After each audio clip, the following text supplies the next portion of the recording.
Alright, so welcome to Heretic Wargaming for our first battle report of Genestealer Cult, so the brand new Genestealers, versus Nurgle. So we got 3 different detachments and we'll get into that. There's my opponent, Robert. Say hi, Robert. Hola. Hola, ¿cómo está?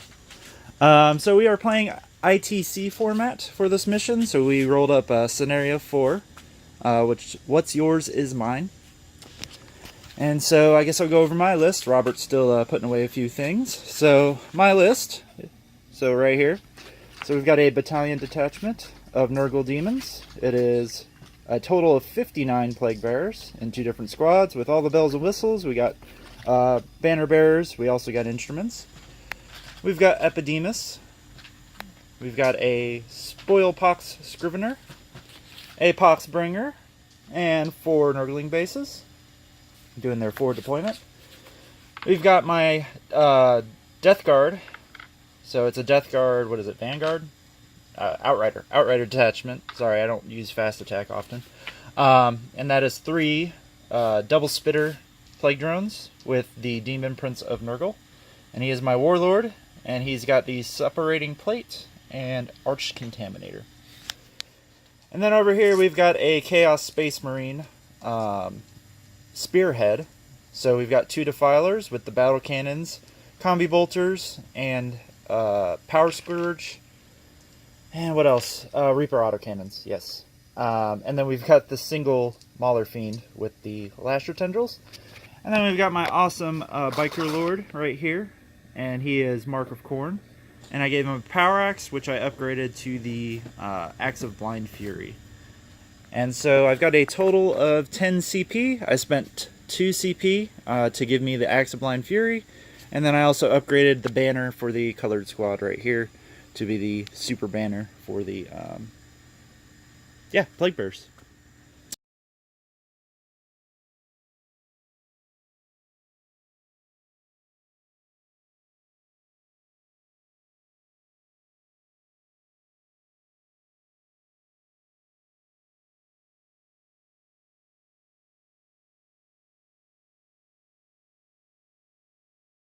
So Robert, what do you got over here?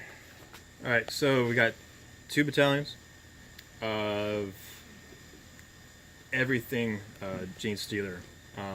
First and foremost, it's going to be Patriarch as the Warlord, as it has to be as per the new Codex. I took the Bladed Cog Cult Sec, which gives me the army-wide Feel No Pain, and also ignores penalties to heavy wounds, or moving with heavy weapons. Okay, yeah. But was it the Feel No Pain or the Invuln? It's the Invuln, sorry. The Invuln, okay. Yeah. So +1 to his Invuln for everything. And if there's anyone that has an existing Invuln already, such as the Primarch, Patriarch, it's +1 to that. Yeah. So everything just kind of moves forward. And it is Battle Forged, so it's +3 on that.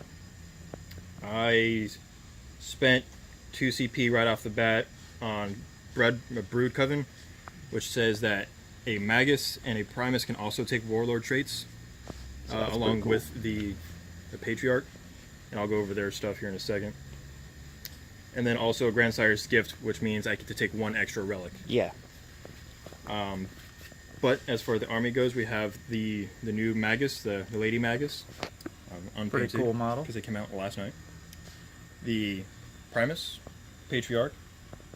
We have the Abominate, the Jackal Alphys, the Acolyte Icon Ward, and the Clamavus, which is technically an elite. That's a lot of characters. Lots of characters. Lots of goodness. Then I move over here to troops. I have 3 units of Neophytes, each one with a heavy weapon, 2 with the heavy mining laser, 1 with the heavy stubber.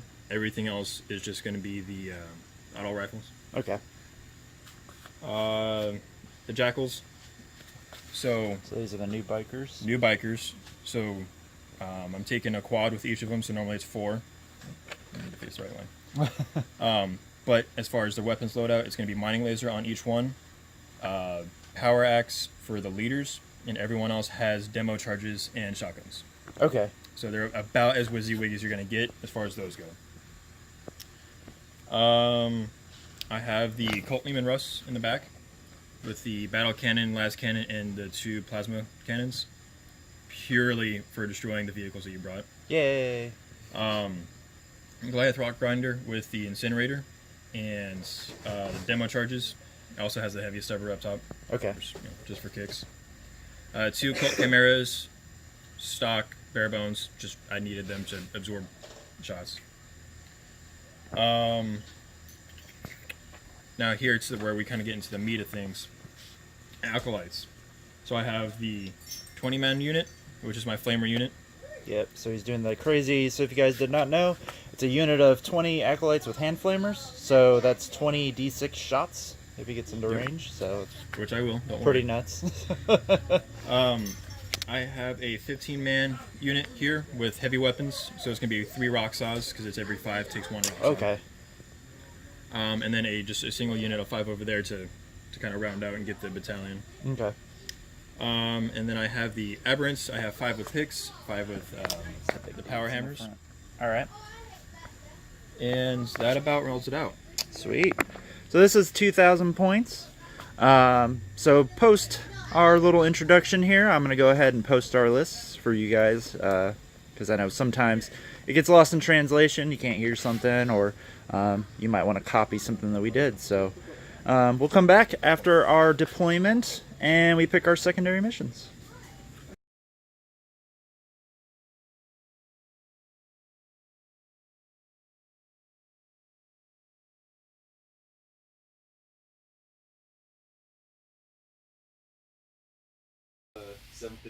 Alright, so welcome back.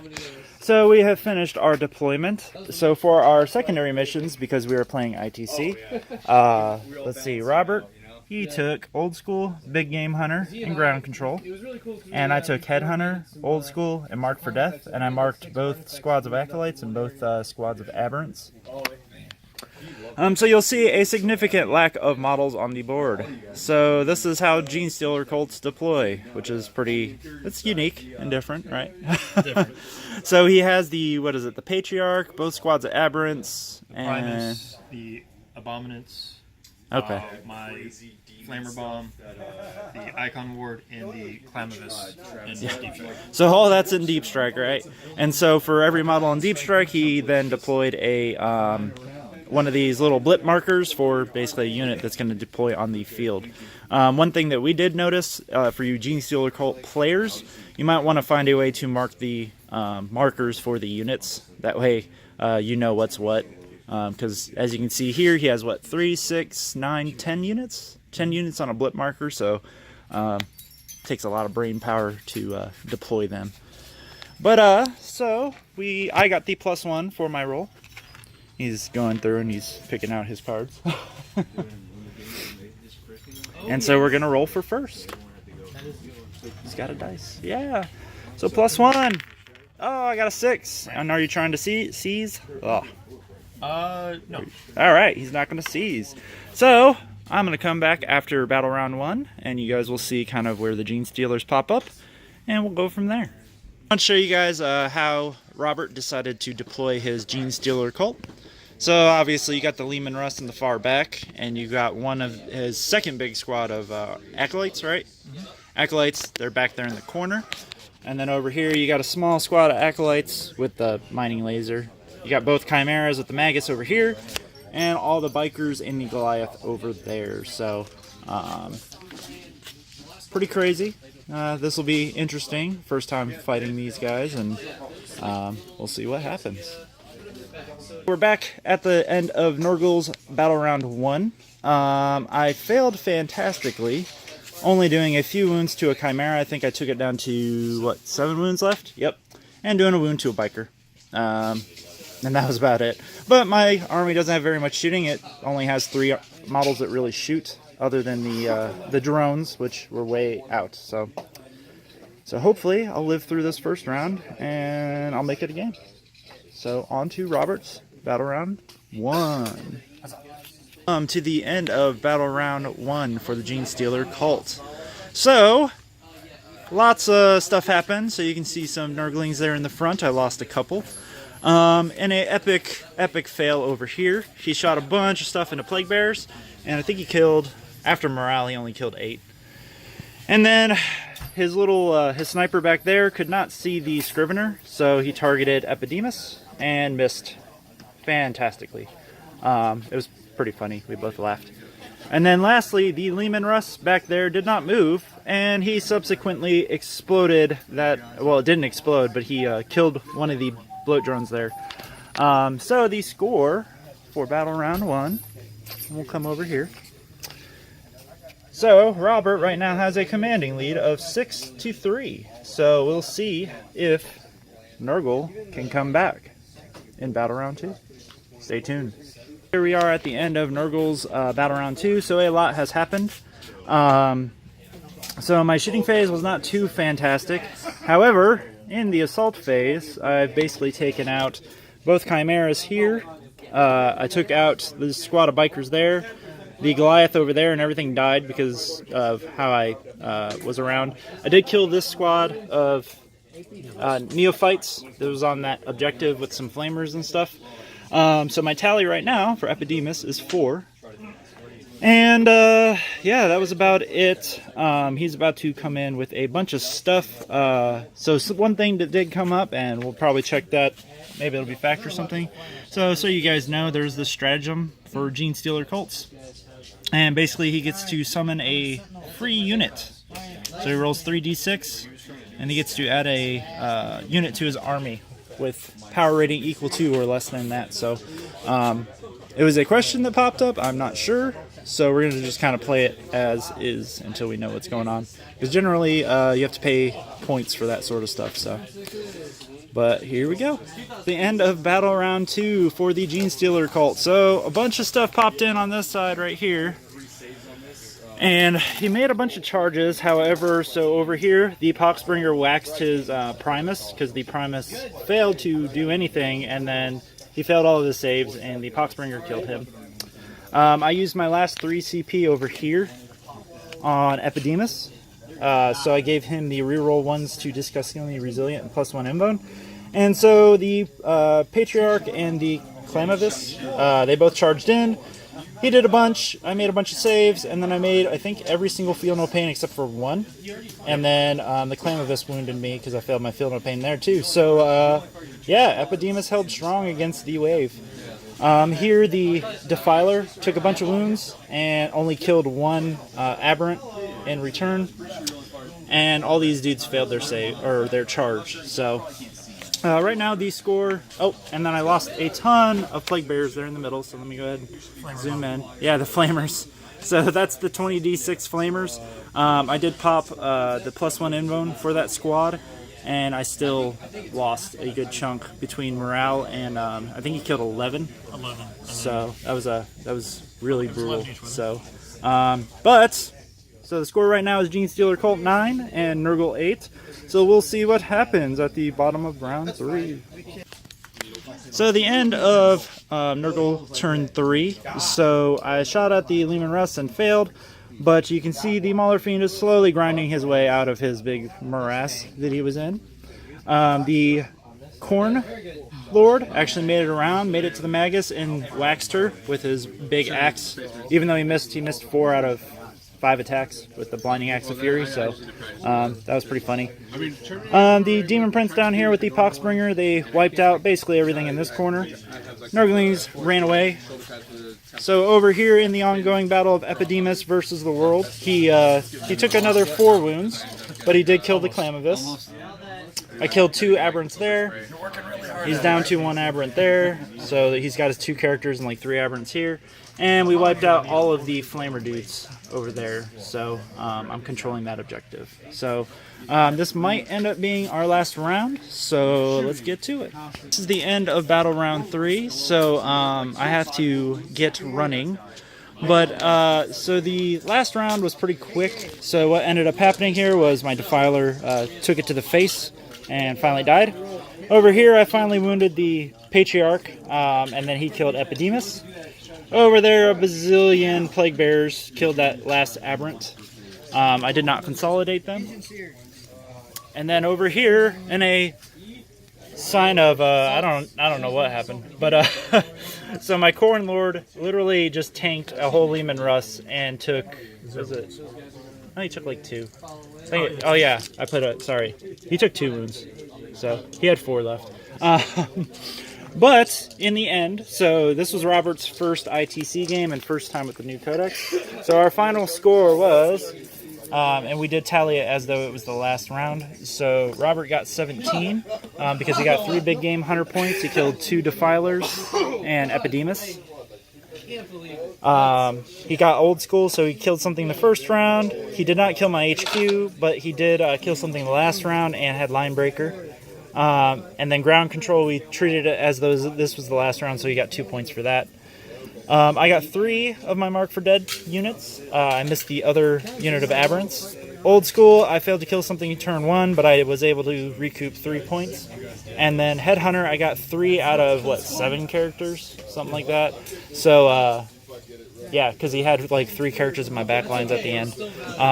And then for the rounds, I was able to score 3, 4, then 3, and then Robert scored 4, 3, then 2. So on the last round, he tried to move to basically take more objectives, right? So his gamble was to kill the Corn Prince there. If he had killed the Corn Lord, it would have been 3 objectives to 2, and he would have gotten Hold More, which would have put it pretty close. Yeah, it would have been 1 point off as opposed to 2. And big game hunter and. You wouldn't have gotten a big game hunter for him. He's only 6 wounds. Yeah. So. Yeah, he's only worth 6. So. So yeah, fantastic game. I think Robert learned a lot, and I think the new Genestealer Codex does have some potential to do very well. So check out my dead pile. Yeah, I brought back a lot of Plague Bears. So we'll go through and do a after battle thoughts, I guess. All right. So, what'd you think about fighting Nurgle for your first time? The worst army to go against first turn.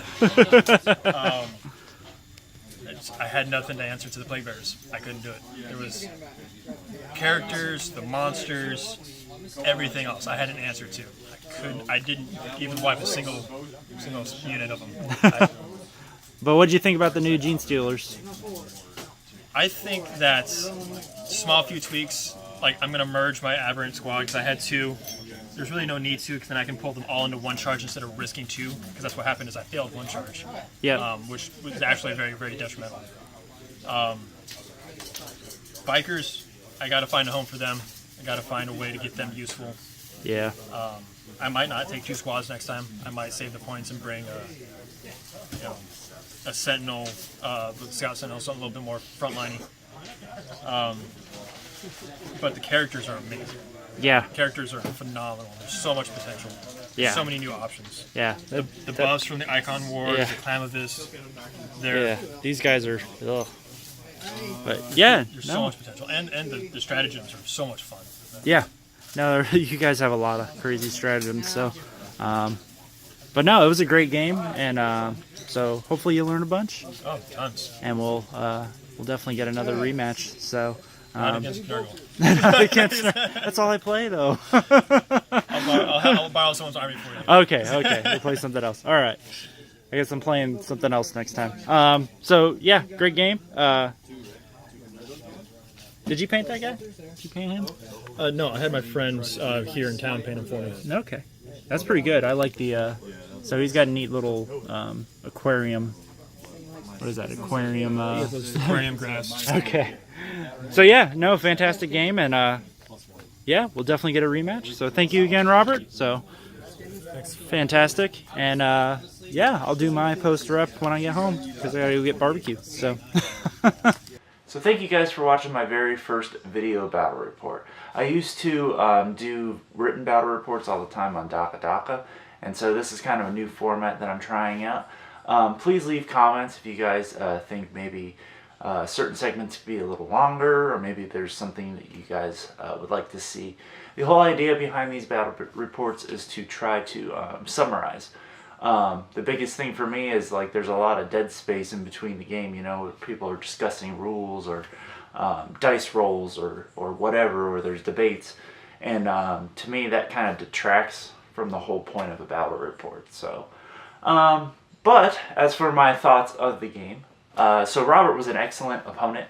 As you can tell, he's newer to the game. He's still learning. So some of his plays might have been a little questionable, but I mean, we all learned, right? All of us started somewhere. But he was a great opponent. He did very, very well for his first time out playing the new Genestealer Codex. And so I want to thank him again. Thank you for letting me video you and put you in my battle report. And just keep on playing, man. Just you'll get better. That's all I can say. And everybody does. We all make mistakes. So as for Genestealers, I think the Codex has a lot of potential. There's a lot of combos in there. It actually reminds me a lot of Chaos, you know? So certain characters give certain buffs to certain units. And there's certain stratagems that work for specific units better than others. Aberrants are still beastly. I mean, they're close combat monsters. And the Super Flamer unit, while it didn't work very well against the Plague Bearers, it is a good thing, I think. It'll work exceptionally well against things like Orcs, IG, maybe some other stuff. I don't know. Other demons. Just not Plague Bearers. So I wouldn't give up on that, Robert. But as for my list, so I took a more a friendlier list, because like I said, I don't want to, with newer players, you don't want to crush them, you want to teach them, right? And so even if they're trying to get competitive, you want to take something that's still good, but not going to like beat them in one turn and make it to where they don't even get to play, you know? So I took some less optimal units, because I've been wanting to try them. And so it was more a test, I guess you could say, almost like a litmus test of certain units. So for my Nurgle list, and hopefully you guys viewed the list at the beginning, so my LVP, or least valuable players, were these guys. So it's probably no surprise, Defilers, right? Some people seem to still love them. And I try my best to love them so much. They're cool models, they really are, but they can't be relied on for much of anything. So Robert actually got to see part of that, right, in the second turn, where he mind controlled one of my Defilers and then subsequently missed every single shot on my Demon Prince.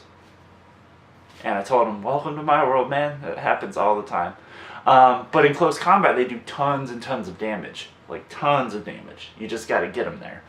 So maybe if I had put Warp Time in there, it might have worked a lot better. But I was kind of having fun, right? I wanted to test out a Chaos Lure on a bike. I built 2 of them a while ago, and, you know, they look awesome. So I figured, hey, why not put it on the table, right? As for the rest of the list, it operated about normal. I will say the Mauler Fiend was a little underwhelming. So this is my Mauler Fiend, right? Unpainted. I literally just built him. And I built him for this game. So he didn't do very well. He got kind of locked up. And I think that's partially one of the strengths of the Codex, right? For Genestealer Cults. Giving everything in an invone is pretty good. Robert rolled a lot of 6s. So stuff that might have otherwise crushed in combat. So for example, the Mauler Fiend in 1 combat, I think out of his 10 attacks, he hit and wounded a bunch, like 5 or 6. And I think Robert only missed like 2 saves. So, and it held him up in combat. Like, he was in combat for 3 turns with 15 neophytes. So, I mean, they couldn't really hurt him, but, you know, he was holding him up. So, but as far as my most valuable players, which it should come to as no surprise to anyone who plays Nurgle. So, the good old, oh, yeah, see, it's not focusing, stupid autofocus. My good old Plague Bearers. And so these guys, I mean, every game they're just so good. You give them a Scrivener, they move super fast. They put out a lot of punishment. And then this is probably my 3rd or 4th time running Epidemus, and with Epidemus they go bonkers. And I mean, Epidemus held up a Patriarch for, what, 2 full turns by himself? And the Patriarch's a monster in close combat, so... overall, it worked pretty well.